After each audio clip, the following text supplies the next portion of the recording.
Let's get ready to rumble!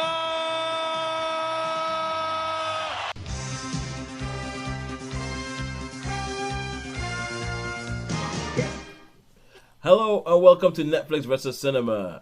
I am your host, Tosin, up in somewhere in the Midlands near Birmingham. Joining me this week is my daughter, Kemi, who is learning how to be a podcaster. So apologies if you hear chewing sounds or cute sort of like random protestations because she needs another piece of food. But joining me, as usual, on from the Isle of Wight is Sharon Bolland. Hello. And Sean, are we on the Isle of Wight or Bournemouth today? We are on the Isle of Wight. Yes, we are on the Isle of Wight. Yes. Sean Harris from the Isle of Wight. Hello to the two of you. Hey. So, this is the week in which we shall be talking about... There you go, have a drink. This is the week in which we shall be talking about Elvis. Thank you very much. And, so what else have we seen in cinema this week? That was my limit. As I say, I've seen Elvis, and I saw Good Luck Rio Grande. Good luck to you, Grande. Leo Grande. Yeah. The film that only Sean would be able to see because Sean is the only one who would go. I thought, well, because we were pretty slim, I thought I better go and see another one. So tell me, Sean, I know that because with these films, you have been doing this for the last couple of weeks, where you have hunted down this subgenre of film that we found, which is a really, really good British movie that is not showing anywhere. So where did you hunt down this one? It was at Cineworld. It was actually at the Cineworld on the Isle of Wight. So they have got it on the Isle of Wight. I think they're still on. Yeah. So it was obviously they've had it late. Perhaps it made some money and they thought I don't know how they work it, but yeah. So I did see this at the Isle of Wight. So it was on at the Isle of Wight. The only screening I saw now was like Cineworld. afternoon. Right. Okay. So we said that on cinemas we have Elvis this week, and we also, Sean, you also managed to find Good Luck to You, Leo Grande. Mm-hmm. Weirdly enough, just lying there waiting for you at the Cineworld on the Isle of Wight. Yes. So, but Sharon, you said that you couldn't see it because of weird timings. Yeah, I think it was 11:30 and 3:30 or something, or 1:30 and 3:30. It was some strange times. It was. It's one of those films, isn't it? Silly films that I think they put it on for the Silverhead Brigade. Oh yeah. The Silver Ah. Dollar, the Grey Pound, Blue Rinse Brigade. That would make sense actually. You're looking at the topic, the topic of the film. But what about okay, I'm not going to go back to where I went last week. Let's just move on. So let's go to this week and let's kick off in cinema. And we're going to kick off in cinema with Elvis. Now, Elvis, this is as well, it does what it says in the tin. It's a film about Elvis by Baz Luhrmann. And it's a film that I did not manage to see this week because, once again, timings. The big problem in this Netflix is a cinema fight. The big problem cinema has timings. So, Sharon, take it away, because the both of you have seen Elvis. Tell us what Elvis is all about. Tell us how Elvis goes. Elvis is a biopic with a bit of a twist. It has, basically, it's a story of Elvis Presley. We first meet him when he is playing like country fairs and carnival type places with he's just released his first record, so there's a bit of buzz about him, but he's still literally very sort of parochial. He's in his own sort of small area, and then he is discovered by a carny type showman type. I love that word, carny. Theatre guy who his name is, I'm going to say Colonel Parker. Yeah, Colonel Tom Parker, who basically then takes Elvis and turns him up to 11. Yeah. So he gets the record deal, he gets the promotion, he promotes him in terms of like posters and badges and he merchandises him basically. Yeah. Makes him like a major commodity. Yeah. And then you see it follows Elvis quite in detail in his early life, and then it sort of as the film goes on, it sort of speeds up. So the 50s takes like a third of the film, like more than a third of the film. And then the next 2 decades are like compacted into the last hour. So it sort of speeds up as you go through the 60s and 70s. And then it sort of slows down and you get a big thing about the 1968 comeback special. and then sort of briefly it touches on sort of his last few years. But it's basically looking at the phenomena of who was Elvis and his relationship with Colonel Parker, and then sort of his decline, basically. And obviously Baz Luhrmann has his own theories about what led about to the ultimate sort of tragic death of Elvis at the shocking age of 42. So yes, that's it basically. I thought there's some interesting things to talk about the film in terms of its stylization. I mean, a lot of the filming, it was almost like they've looked at those classic film footage of Elvis and then they've replicated it in large degrees. So some of the filming, it looks like it's filmed on film, so you get that sort of graininess, the quality, you get that look about it. And then for each of the decades, you have like a very 70s feel, also a very 50s feel, to the whole aesthetic for the 50s sections. Then 60s, it goes like into Elvis movie mode. So it's a very much heightened colours, heightened, everything is sort of like Technicolor. Yeah. And then in the 70s, it goes a little bit French Connection, where it's become slightly grainy again, and all the clothes become a little bit more tawdry. So you end up with this. The hair changes. So the mood of the film changes as the sort of these decades pass, and so visually you see these different hints. So part of me thought it was a great film, and another part of me thought I didn't actually come out of it knowing any more about Elvis than I did before, and any more about Tom Parker than I did before. Yeah. It talks about, at the beginning you see Tom Hanks, who plays Colonel Tom Parker. He talks to the camera saying, "Am I a villain or am I the hero, or could there have been an Elvis without me?" And there's sort of some fantasy elements about the scenes you see with him and how he. But I don't really think we got much of an insight into what it was all about. But there were some amazing scenes. But I'll let Shawnee, you say what you think about it as well before I go into the bits I thought would be good. And okay. Well, I've seen this film twice already. I shall go and see it again. I loved it from the start. From the start, it just set me up. It was just like the most amazing thing I've seen for so much. It was proper Baz Luhrmann, absolutely beautiful, sumptuous opening credits. I love split screen in movies. Absolutely adore split screen. I ever have since the '71 Le Mans film with Steve McQueen. I just love the split screen. And there's loads of split screen with different images and all that. And this is like, and I sat back there and I was like, man, this just blew me away.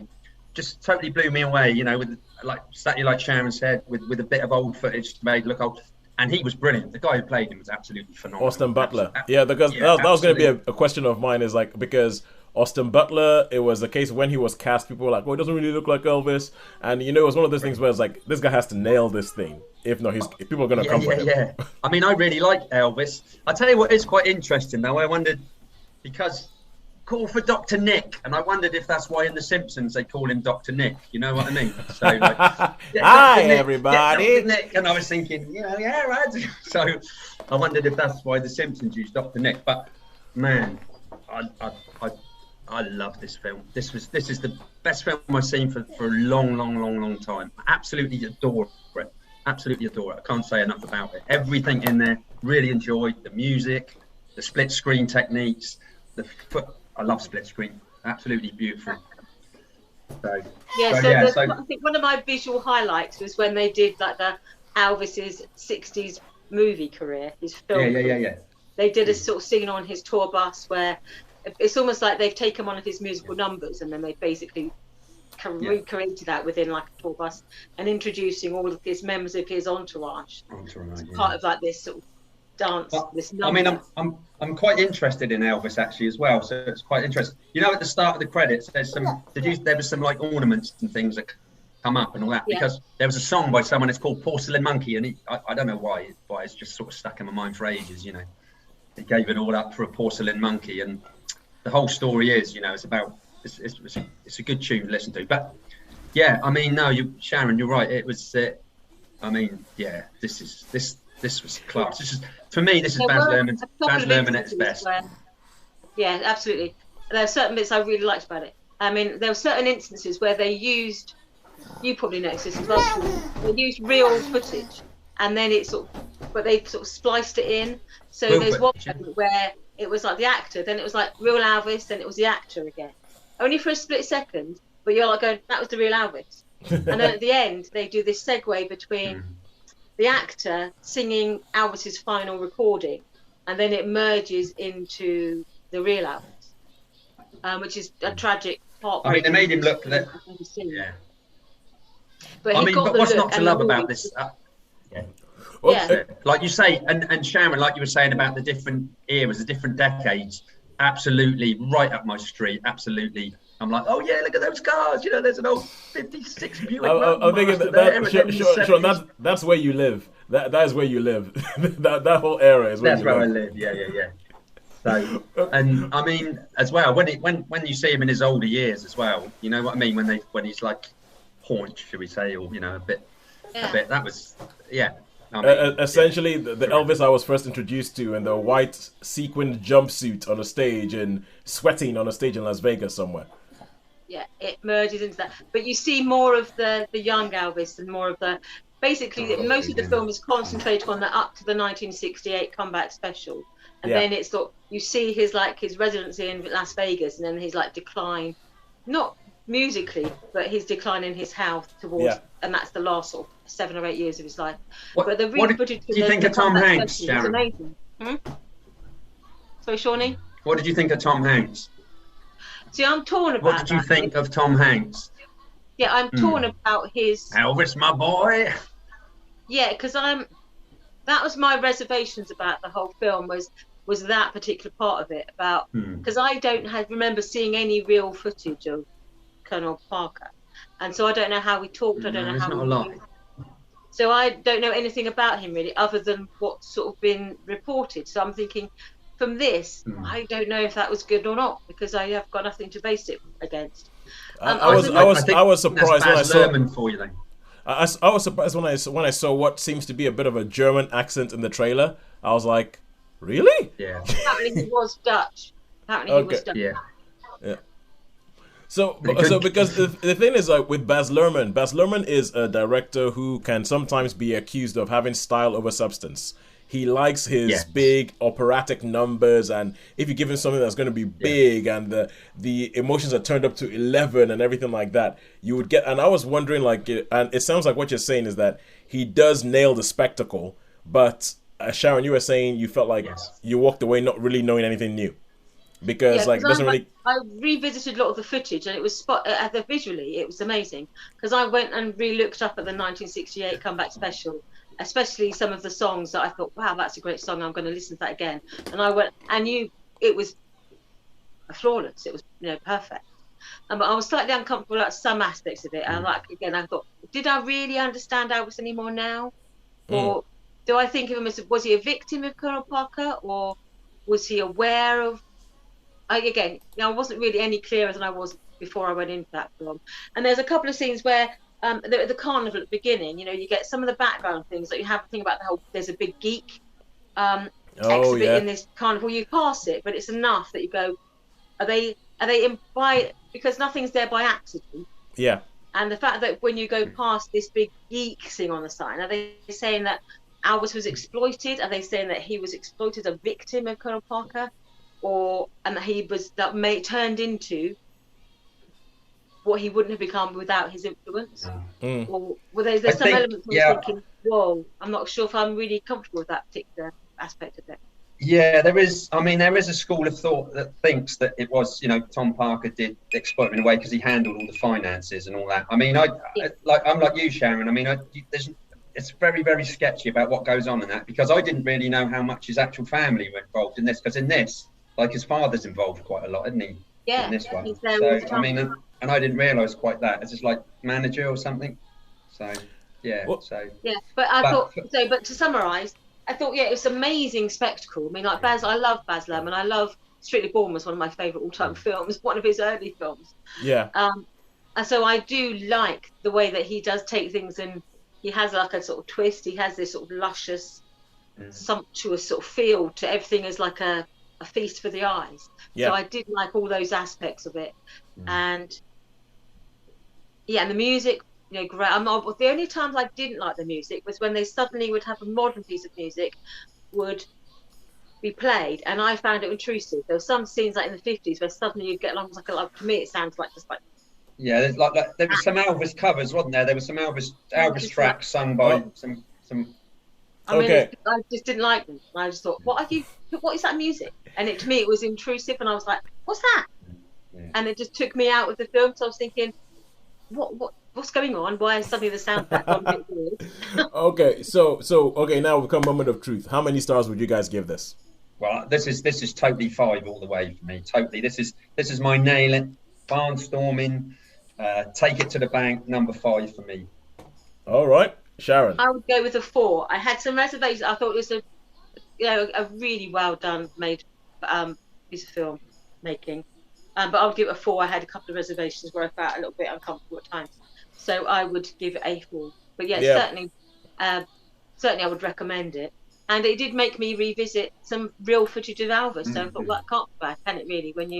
When it points you back to the source material. So I give it a 4. I mean, I love Elvis. To be honest with you, I think my problem with this film was that I was just worried that they're gonna mess it up. They're gonna bish it. They're gonna mess the whole thing up. It sounds like they did it. So okay, so that is 4.5 stars for Elvis. Well done, Baz Luhrmann. It's good to have you back. And now we are going to go from that. We are going to go over to Netflix and Friends. And Shaun, you saw something on actual Netflix, which was called the Long Road to War.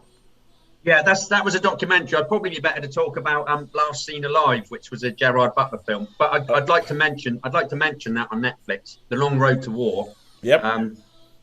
I'd like to mention them both if we got time. But okay, you have about 5 minutes. Go quickly, 30 seconds on Long Road to War, and then we go to Long Road to War. This is basically, I think it's like a Serbian film that was made. It's all about the run-up to the First World War. So it's not about the First World War. It's just about all the things that went before, the trouble in the Balkans, the Ottoman Empire, when the Germans. So we know the Germans wanted war and they were ready to go, but because of the dreadnoughts, the Germans had to widen the Kiel Canal, and they said, it won't be ready till 1914. So, they had to widen the canal. And it's terrific footage. I haven't seen a lot of the footage I'd never seen before, because obviously it's all to do with the Balkans, Serbia, and you can actually see in this as well why, when there was all that problems in the Balkans, between Serbia and Croatia and all those, you can actually see why, why it is like it is. But this was a documentary, an hour and a half. As I say, and it was obviously made from a Balkan, I don't know, film company, TV company, yeah. So as I say, all the footage was there. It was about Austria-Hungary, and really, really. I mean, you like your war stuff, don't you, Sharon? So, I mean, I don't know how you are on the First World War. It was just brilliant. It was about the whole build-up, about the British, what they do, the French, and it was just like, they were waiting to see what the British would do, and the British built these dreadnoughts, so the Germans had to widen the canal so the dreadnoughts could get through. It was. I mean, if you like your World War One documentaries, then this is a really, really good. Watch, I think. All right, cool. Can I do the 2.5 minutes on Last Seen Alive? Yes, go for Gerard Butler. Tell us about Last Seen Alive. Gerard Butler. Okay, what I'm going to say, basically, this is a film. He's in the garage. He goes to the garage to a petrol station. His wife goes in to get something. She comes out, he sees him, then a big lorry turns up and she disappears. So it's a bit like, Gerard Butler can be a bit wholehearted, but this is one of the first films where I'm like, yeah, this felt right. There wasn't any stupidness, I mean, I'm gonna put a spoiler in here. I'm sorry, I'm gonna have to put a spoiler in. So, but anyway, so let's just say, if you've got someone in a trunk all bound up and stuff, and you get pulled by the cops, do you know what I mean? And there's this bit where it's like, hello sir, will you step out the car? Will you do this? Can I see your face? He goes, yeah, I know I was speeding, officer. You're gonna. Okay, I'll be careful next time. And he walks around the car, and you think, oh, he's going to do something. And then he walks back. I said, come around here, please. And then he says, can you open the trunk for me? I was just like, yes. So fair play to Gerard Butler. This was like, Yeah, basically he goes to the cops and he says, my wife's gone missing from this garage forecourt, and it's just basically him. The police, he doesn't think the police are doing enough, so he goes to try and find her on his own, basically. So it is a bit of a standard fare. Have you ever? It sounds like Gerald Butler does Hitchcock.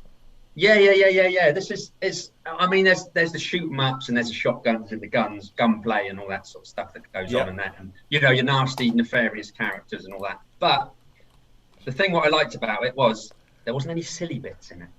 There was nothing to say, oh, that wouldn't happen. There was nothing to say, oh, that's stupid. You wouldn't do that.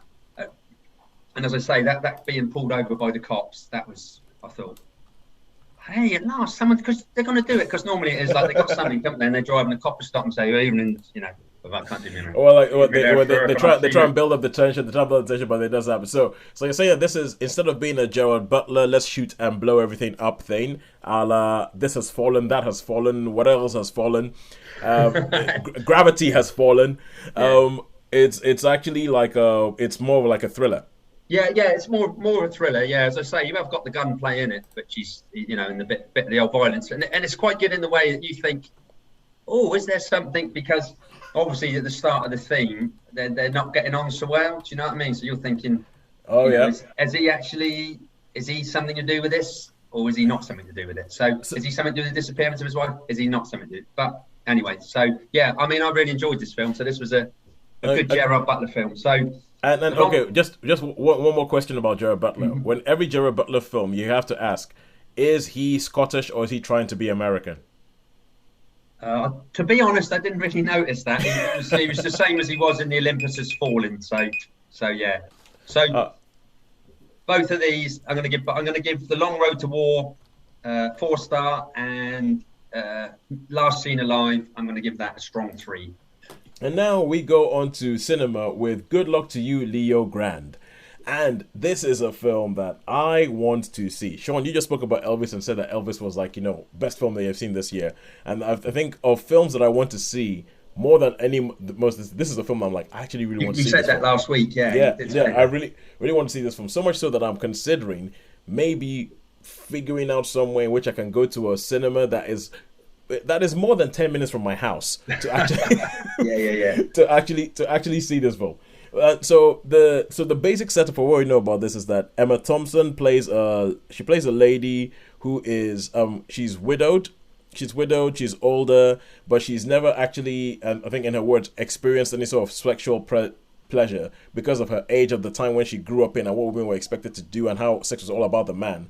So she hires a young male escort played by Daryl McCormack, the Leo Grande of the title, because she wants to experience all these things. But then it becomes it's not just a 70s sex comedy where old woman has sex. It becomes like almost like a two-hander, which is like almost like a play. In my head, the way they put it is almost like a play, but it goes through a whole bunch of different things that hasn't really been spoken about on computers, on screens for a while, especially about older women's sexuality. That's what I've heard about this film. Shaun, what did you think of it? Okay, yeah, so that's it. So basically, she's decided she's been in this marriage. She's only ever had a husband. And I mean, there was a bit in that says basically he's just done the basic thing in lies and tough. She's never had an orgasm. Mm-hmm. So she decides she's going to try this. So she hires this guy, and she's obviously really, really nervous to start with, and like, oh no, I don't think we can do this. I'll pay you, and you can go, and all that and that. But he's brilliant. He sort of puts her mind at ease. He's really, should we say, yeah, don't worry about it. I mean, there's a bit in the trailer where he said, what's the oldest lady you've been with? And he says, 81 or 71. Yeah, I saw that. So gradually, the first meeting's a bit tentative, and she's like, oh, I'm not sure. And then she has orders some more meetings, and becomes a bit more comfortable and a bit more aware. And he's very patient with her. And there's a little bit of, there's a bit where she obviously decides she wants to, well, I won't do that because that'd be a spoiler. But anyway, so yeah, it's really, really good. This is terrifically well acted. as I say, it's quite. I mean, fair play to. What's her name? Emma Thompson. Emma Thompson. Fair play to Emma Thompson, because she. I don't know if it is a kit or if she's got a body double or something, but I mean. No, she said it was. She did all her own. Yeah, well, all right. Well, that's and I mean that's really, really super brave for what it was doing, you know, because I mean, she says about the you know, looking at her soundstage line and said, oh, you know, you don't want that. And he goes, no. So really puts at ease. And then she says, there comes a point when she goes, okay, this is the list of things I want to do, which include, you know, sort of different positions. And... it's quite a funny scene that's in the trailer. Yeah. Oh, that's in the trailer. That's right. It's in the trailer. You know, yeah. I've got this list of things that I want to try. I want this list of things I want to do, and they do all that. And then she's because she's obviously a school teacher, and she's waiting for him in like a restaurant, and the girl who's a waitress said, "Oh, miss, you used to teach me, didn't you?" and all that. And then I won't tell you the outcome, but he sort of turns up, and I won't tell you that because you'll want to see that. But yeah, it's just funny. She goes, "Oh, really? You know?" Oh, she goes, "Yeah, you must remember me, miss, don't you? You remember me, miss? You used to teach me RE, you know?" And she's like, "Oh, no, I don't." Okay, now, Shaun, as a teacher, that must have happened to you before, especially in somewhere like the Isle of Wight, where there's I'm generally quite good at remembering the. I'm generally quite good at remembering people, but it is sometimes it can be a problem. So you know the student, you know what they were like, but you can't. But you know, for me, the ones I remember more are probably the more challenging ones. You know. Yeah. So they come out, oh, sir, yeah. I mean, and my biggest one. I know this is going off topic a little bit, but I was in the pub, and someone jumped on my back, and I thought, oh no, I'm going to get beaten up here. And it's like, you know, Mr. Harris, how are you? You're a big dude, you know, like that. And he goes, oh, I'm going to buy you a beer. Big, huge guy with swallow tattoos and all that, you know. Oh, you're a legend, sir. So yeah, so I mean, and I do quite well for, like, if I go out and someone's working in a coffee shop or something. Oh no, that's on me. That's on me. That one too. You don't have to worry about that.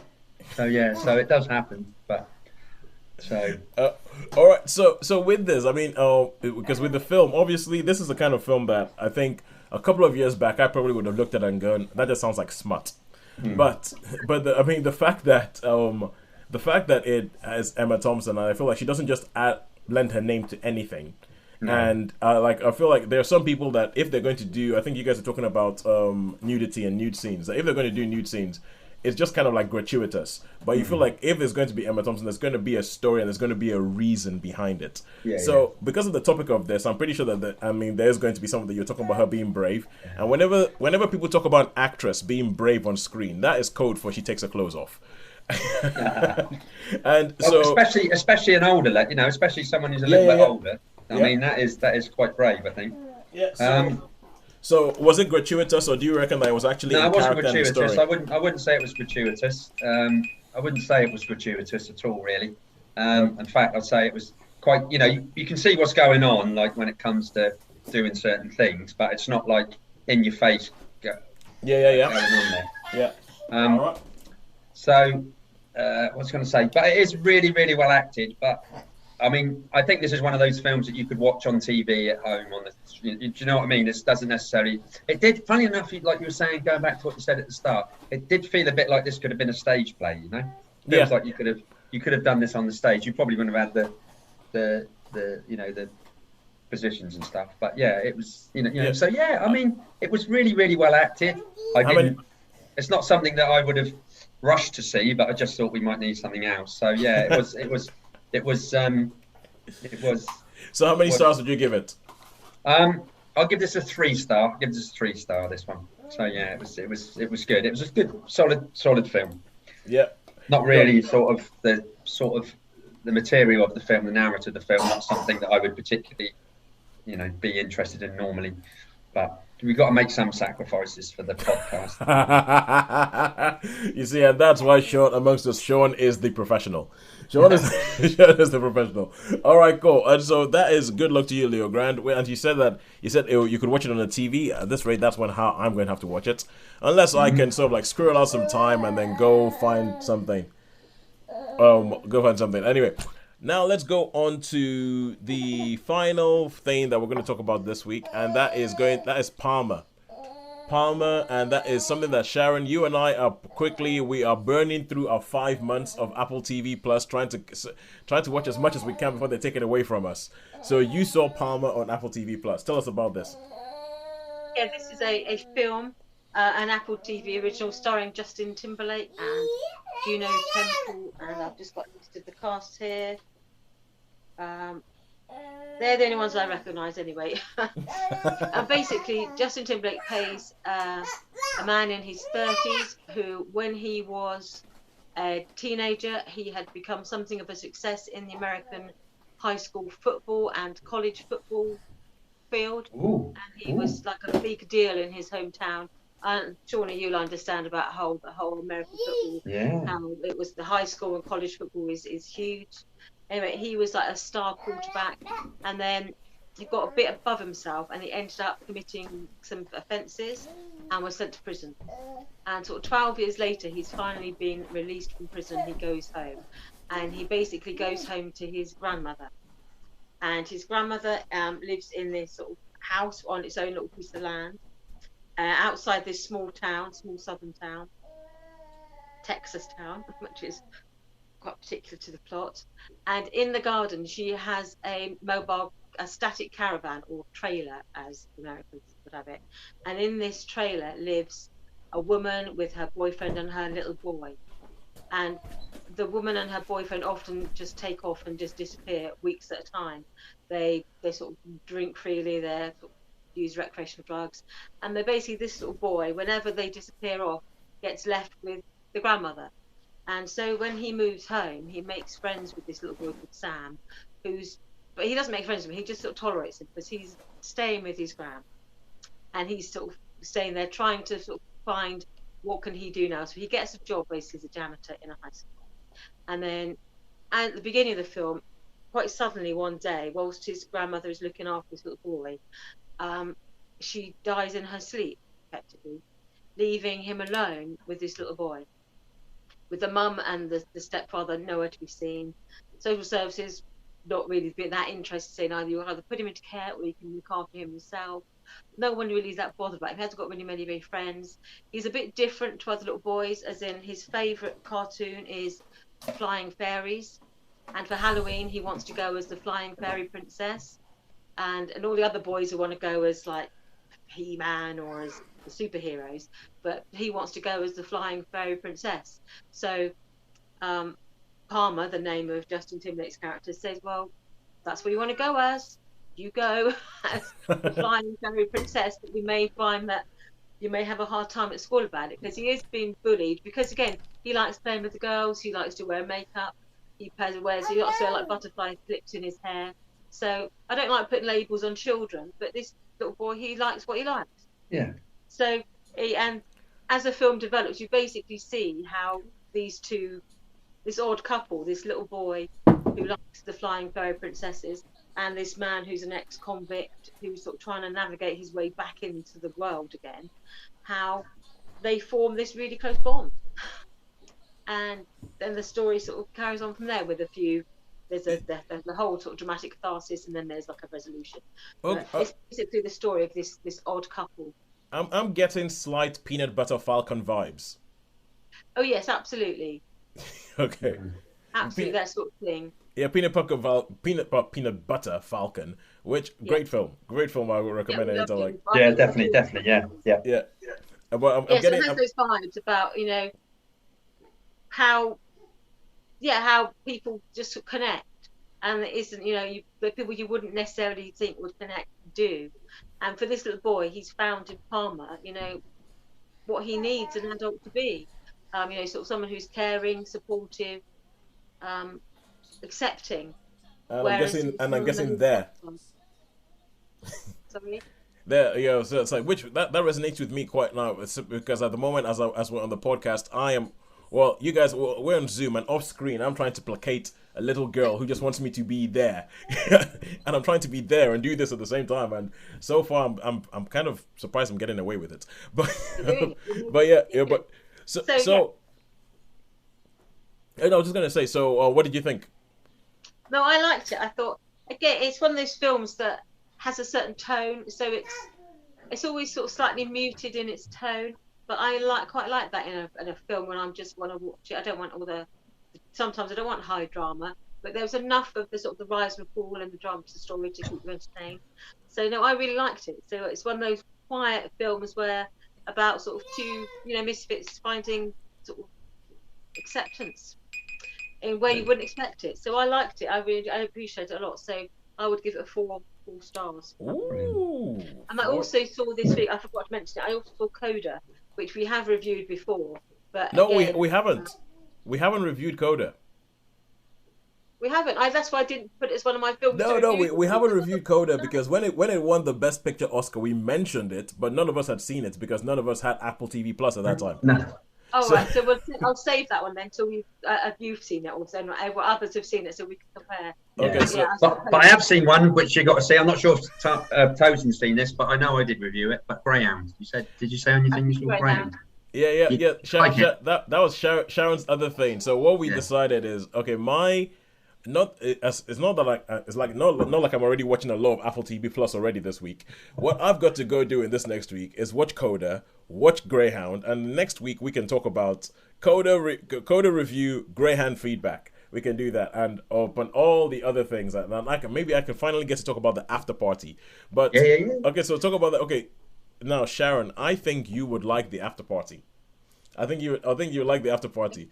Because that's another Apple TV Plus thing. Because as I said, we're trying to make sure we get all of. I was gonna say we get our money's worth, but we're not paying for it. As I say, I did try and join, but I had troubles getting on, so I'll try again. So I thought Dan had it. Yeah, Dan's got it. So, but I mean, I wanted it as well because I got the card. I got Barclay card. It's not easy to find. You've really got to hunt through the website for it. You won't. No, I did, and I got so far, and what was the message I got back? I mean, the thing is that like Dan's got it downstairs. You know what I mean? So, but it's a weird thing to do with your Apple ID, and if you're trying to sign in onto you have to sign in onto a device that you can't be signing in with another Apple ID on that device. Because I tried doing it on my computer and it wouldn't let me do it because it was my wife's the one with the Barclay card, but I did it on her iPad. I did it on her iPad and no problem. So it isn't that easy. But okay, but the after party is essentially think Agatha Christie, but updated to modern day. So the whole idea is that there's a school reunion, and one of these people is kind of like a Justin Bieber type superstar muse, and he has like an after party at his house, and then he dies. And then the police say no one's allowed to leave, and the whole thing is they have 8 episodes, and in each episode they give you a different character's point of view. But the different character's point of view is presented in because they're different and how they saw the night. So this person sees it as an expressionistic French New Wave film. This person sees it as a rom-com. This person sees it as an action movie. This person sees it as an animated tale. And it's kind of like, and and I think the after party, you guys will like that. But I will bring that up next week, and I will go and I will watch, what was it? Greyhound, and there was something else. Coda, yes. Greyhound, Coda. Greyhound, Coda, the after party. And after party. Yeah, cool. The after party on Apple TV. The after party is a series, is it? It's a series, yes. 8 episodes. Okay. 8 episodes, but each one of them is only about 35 minutes. Oh, well, that's all right then. Yeah, so it's pretty good. Cool. So, and now we come to the final picture. But actually, no. First, before we do the final picture behind Shaun's head, if you listen to this on the audio, go online. It will make sense. Go onto YouTube or go onto Facebook and it'll make sense. But first of all, who do you guys think has won this week? Netflix or cinema? I don't know. I reckon it probably could be a draw, but cinema might have just nicked it by 0.5 or something. Sharon? I think cinema because of Elvis. I think Elvis took it. And you would be correct. So on average scores, as I tend to do it, this average scores, we have cinema having an average score this week of 3.75. And Netflix has an average score of 3.5. Wow. So it's a close one this week. But Elvis, Baz Luhrmann, our savior, until James Cameron comes up and proclaims himself as the savior. Until that was it. But okay, so that's it. This week, well done. Cinema has won. So Okay. Anyway, thank you so much for joining us. Thank you for listening so far this week. Please do leave us a review on iTunes, wherever you got your podcast from. Get online, like us on YouTube, on Facebook, all that sort of stuff, and get involved. Let us know if you think we're talking absolute rubbish, or if you agree. Do you think Elvis is a 5-star film, or do you think, hang on a second, it was a 1-star piece of candy? Whatever it is, let us know. Get involved, because we would like to know you. But until next week, when I might finally get to see Good Luck to You, Rio Grande, by leaving my house for more than 20 minutes, it's a goodbye from me. Goodbye from me. And it's a goodbye from me. Okay, cool. Thank you very much. See you guys. Bye. See you later.